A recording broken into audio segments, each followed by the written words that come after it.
There was a seat for everyone, except me. I stood in the doorway of the dining room, holding a small wrapped gift in both hands.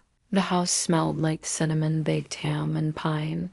Someone had taken time at the table, candles lit, name cards and careful. Cursive crystal glasses catching the soft light. My name wasn't there. At the head of the table sat my older brother Colin, still broad-shouldered. Still wearing that smirk like it was stitched to his face. He was slicing into the honey ham like he owned the moment. Maybe he thought he did. Lana was beside him. My cousin, she wore one of my mother's old scarves, silk pale green. The one Mom used to save for Christmas Eve services. Lana sipped from her wine glass like she belonged here, like she'd always belonged. I looked around again. Maybe I missed something. Maybe a chair had been pulled away to make room for the pies. But no, the table was set full complete. Without me, I turned to my mother Joyce. She was arranging sweet potatoes in a dish, with marshmallows avoiding my eyes when I opened my mouth to speak. She glanced at the turkey like it had just asked her a question. "I think you forgot my seat," I said, keeping my voice low. Colin didn't even pause chewing without looking up, he said. It flat clean, like it cost him nothing. It's outside with the dogs. There was a breathless silence. Lana let out a quiet snort. One of the second cousins shifted in his chair. A fork clicked against porcelain, but no one said a word. No one laughed. No one objected. I stood there, cheeks burning. I wasn't sure what stung more, that he said it, or that everyone else let it stay in the air like a prayer. No one would claim. I could have turned. I could have said something loud, made a scene, but instead I stepped forward, set the small box down in front of Colin's plate, then leaned in close enough that only he could hear. "Check under your plate," and I walked out, didn't wait for anyone to stop me, didn't look back, just stepped into the December night and let the cold tell me I was still alive when I was little. Christmas was my favorite day in the whole world. Back then, the tree stood by the living room window, not some carefully curated photo op, but a slightly lopsided pine with mismatched ornaments we collected over the years. Colin and I would argue over whose turn it was to hang the glass reindeer. The one with the cracked antler dad would break up the fight by holding it himself and declaring, "This one's for peace, and peace doesn't pick sides."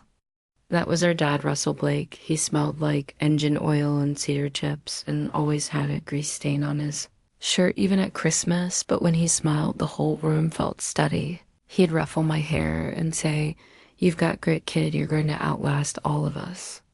I didn't know what he meant then. I thought he was just being funny. Now, I think maybe he saw something even I hadn't. Colin used to be different too, he and I once built a snow fort so high we couldn't see over it. I slipped on the ice trying to climb it and busted my lip, and he cried harder then. I did, brought me inside yelling for Mom, wrapped me in a blanket and said, "You're not allowed to die ever." That version of him, the one who gave me the last piece of fudge and let me sit shotgun when we went to get firewood. I don't know where he went. I don't know when he left. And Mom, she used to sing while cooking. Her voice was soft, barely in tune. But I remember the way she'd hum Silent Night while peeling potatoes. Sometimes she'd twirl in her slippers, apron flaring just a bit when she thought no one was looking. I looked. She used to make sure my favorite mug, white with faded holly leaves, was waiting on the table with hot cocoa and too many marshmallows. I didn't see it this year, didn't expect to, but I still noticed what happened to that house, what happened to the people who lived in it. Was I the only one who remembered the good parts? Because somewhere along the way the laughter turned sharp, the warmth cooled, and Colin started speaking for the family like it was his to interpret. My voice got smaller, my name showed up less, until one day it stopped showing up at all, and still I kept showing up, hoping it was just grief, hoping it was just stress, hoping they'd see me, but hope can go blind. If you feed it long enough, and I think mine did, it didn't happen all at once. There wasn't a fight or a slammed door or some dramatic falling out. No one yelled at me to leave. No one said, "You're not family anymore." They just stopped including me at first. It was subtle. I called to check in on Dad. This was back when his memory started slipping, when he'd forget the names of tools or call me that girl on the phone, and Colin would answer upbeat as ever. Dad's resting right now. I'll let him know you called a few days later. I'd try again. He's in a fog today. Not the best time. Eventually, I stopped hearing Dad's voice altogether. Just updates filtered through Colin, always wrapped in concern, always protecting. Someone Mom started deferring to, I'd ask how she was holding up, and she'd say things like, Colin's been such a help. He really knows how to handle things. It's just easier when things go through him.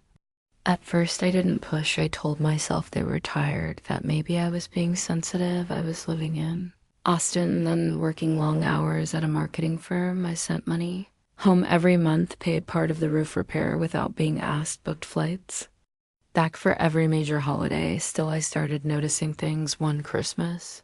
My old stocking was missing from the fireplace mantle. I found it later stuffed in the back of the hallway closet.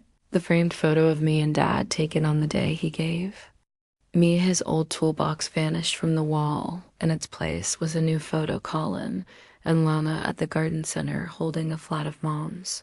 Like they just saved the family homestead. I told myself it didn't mean anything. Then one Sunday I logged on to social media and saw pictures from what they called an impromptu family dinner, all of them around the same table. I used to help set laughing, toes touching under the chairs. I once sanded down with Dad. No one had called me, no one had even thought to mention it. When I asked Mom about it, she said it was last minute. You live so far, we figured you wouldn't want the hassle. She didn't hear the way her words landed, or maybe she did and chose to let them land anyway. From then on, the pattern was clear decisions were made without me about. Dad's treatment about the house, about finances. Colin explained everything after the fact, always with a tone that made it sound like he was doing me a favor. Didn't want to bother you while you're busy. It's just easier this way, easier for whom. I wasn't angry, not yet, just confused, off balance. Like someone had slowly been turning the volume down on my voice until I couldn't hear it myself. They never told me to go, they just stopped saving me.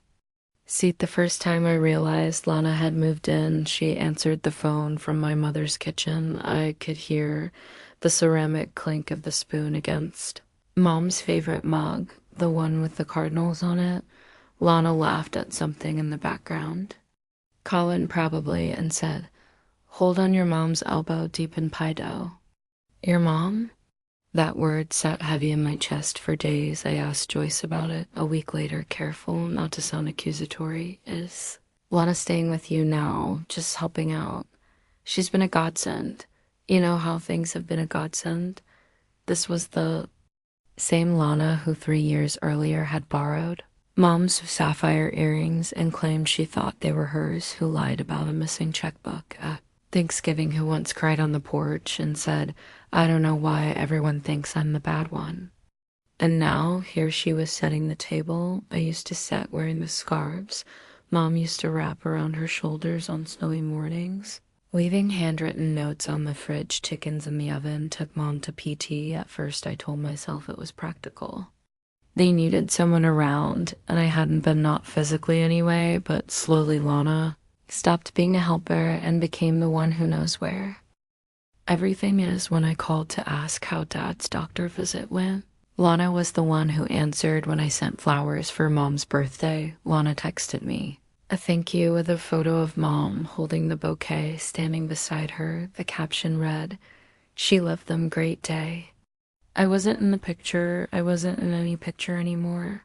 I started asking questions. Colin's answers were vague. She's just around to help with errands. It's not like she's taking over. But when I visited for Dad's memorial, Lana greeted guests at the door. She wore a black dress, simple, and neat, the same one I'd worn to my uncle's funeral years ago. I recognized the hemline, the way it felt just above the knee. I had left it in the closet upstairs. It wasn't hers. She stood by the coffee table, pouring cider, telling stories about Dad like she'd known him better than I had. People nodded, they smiled, they believed her, and I just stood there, coat still on, hands cold, watching my place. disappear piece by piece. Later that evening, I tried to bring it up to Mom. I didn't want to accuse. I just needed to know where I stood. She's just trying to help, Marin. You've always been too sensitive about things. That's when I realized it. It wasn't that they forgot me, it was that they'd found someone easier to replace me. With 2 months before Christmas, I drove up to the house without calling ahead. I wasn't planning to go inside. I thought maybe I'd just sit in the driveway, look at the old porch swing, and remind myself of who I used to be.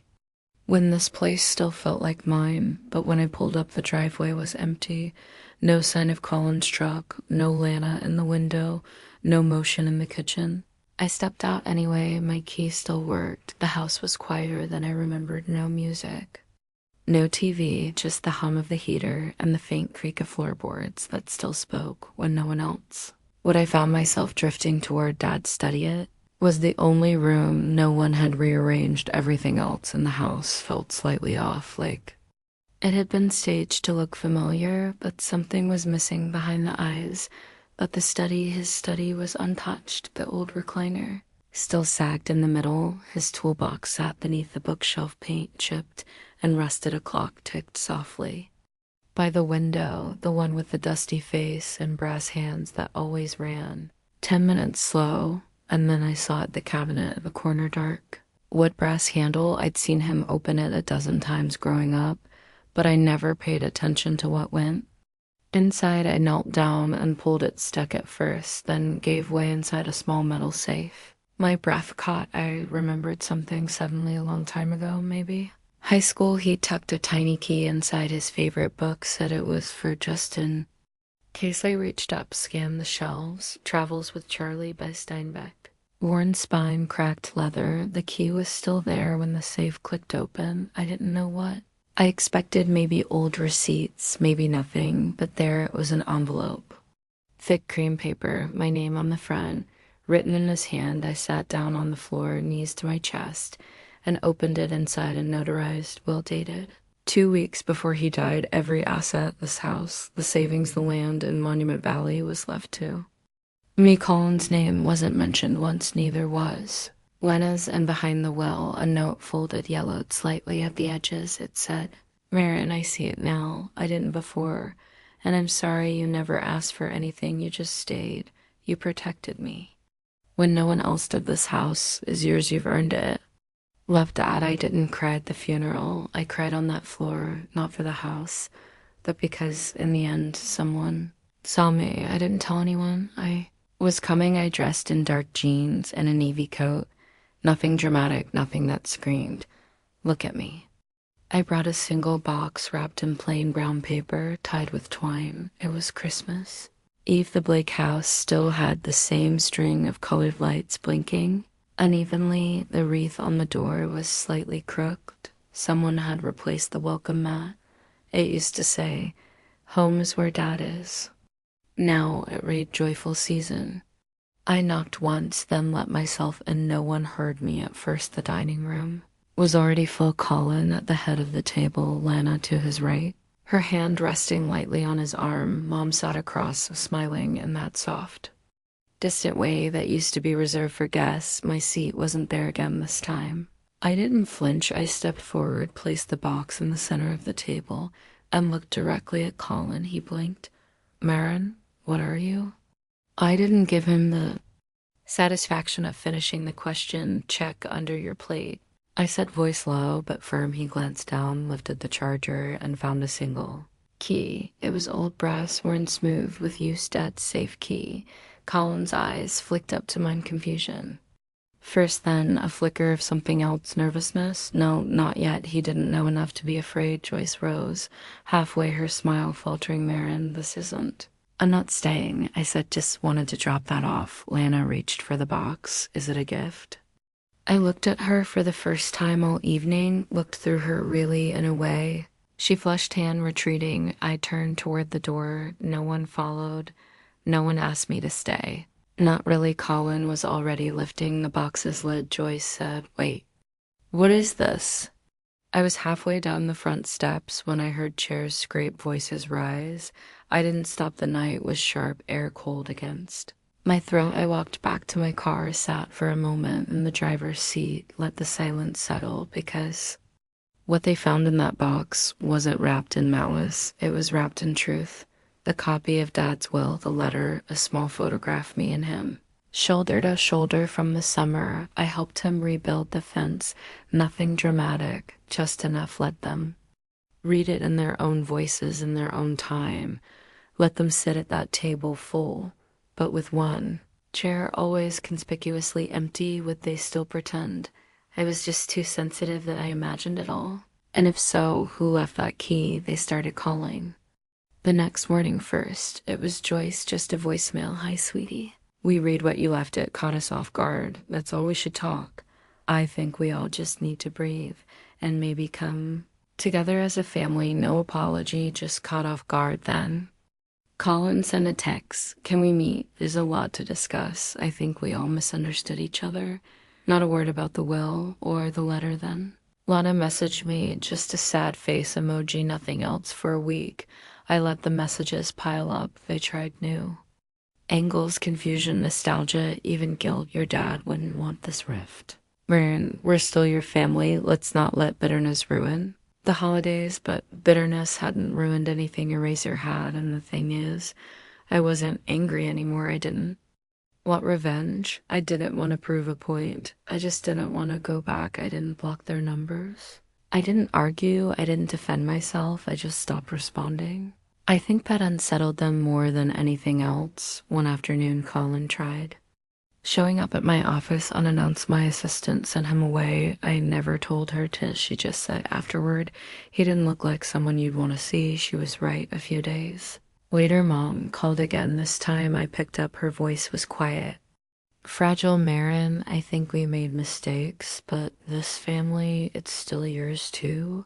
I waited a beat, then said I was always there. You just lived easier when I wasn't. She didn't respond, not because she disagreed, but because there was nothing left to say.